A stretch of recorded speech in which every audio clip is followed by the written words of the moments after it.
Hello po mga kaibigan. Magandang umaga po, araw sa inyong lahat. Ang video po na ito ay para lamang po sa mga naniniwala. Ito po ang libro ng STM o Kabanal-banal sa Tatlo. Ito po ang lihim na pala ng Diyos sa libro ng STM o Kabanal-banal sa Tatlo. Ang libro po ng STM, dito nyo po makikita o mababasa ang kaunahang anyo ng Diyos o Diyos na walang hanggan sa inyong mata na may pakpak. At sa kanyang pakpak nakasulat ang mga lihim na pangalan ng Diyos na kaunahan niyang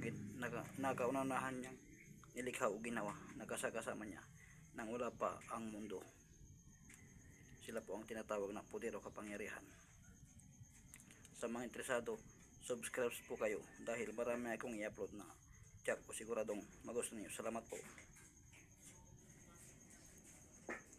Poder po ito, poder o kapangyarihan. Salamat.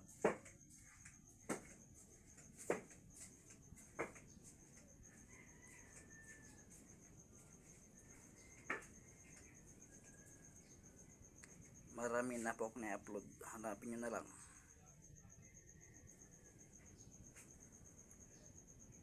Isulat nyo sa panyo.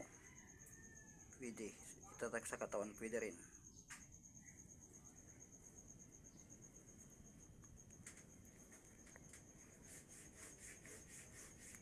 Sa isip lang binibigkas. Huwag ibuka ang bibig para mas malakas. Dito nyo malaman ang mga lihim na pangalan ng Diyos na una niyang nilikha o ginawa nang wala pa ang mundo na kasama niya.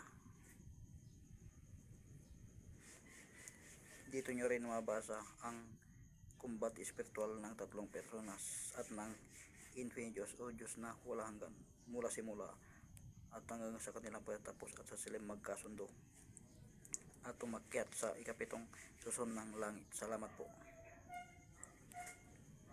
Subscribe po kayo dahil marami akong i-upload na lihim na pala ng Diyos at tiyak ko siguradong magugustuhan ninyo. Salamat po.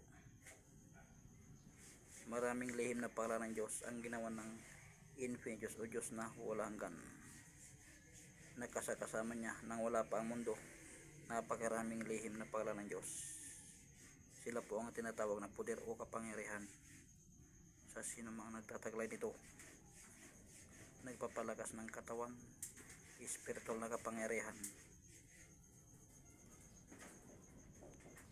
Dito nyo malaman ang mga sikretong pangalan na kaunahan niyang ginawa nang wala pa ang mundo, nakasama niya. Salamat po.